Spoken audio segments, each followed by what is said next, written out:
আপনি কি জানেন পাকিস্তানের মরুভূমির বুকেও আছে মা শক্তির এক মহাপীঠ, যেখানে সতী দেবীর মস্তিষ্ক পতিত হয়েছিল?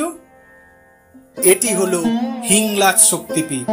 আজকের বালুচিস্তান প্রদেশের হিঙ্গল নদীর তীরে অবস্থিত। পুরাণ মতে যখন দেবী সতী স্বয়ং অগ্নিদাহ করেন, তখন মহাদেব তার দেহ কাঁধে নিয়ে তাণ্ডব নৃত্য শুরু করেন। ভগবান বিষ্ণু তখন সুদর্শন চক্র দিয়ে সতীর দেহ খণ্ডিত করলে তার ব্রহ্মরন্ধ্র অর্থাৎ মস্তিষ্কের অংশ পতিত হয় এই স্থানে। এখানে দেবী পূজিত হন হিংলাজ মাতা বা কোট্টারি রূপে, আর মহাদেব পূজিত হন ভীমলোচন ভৈরব নামে।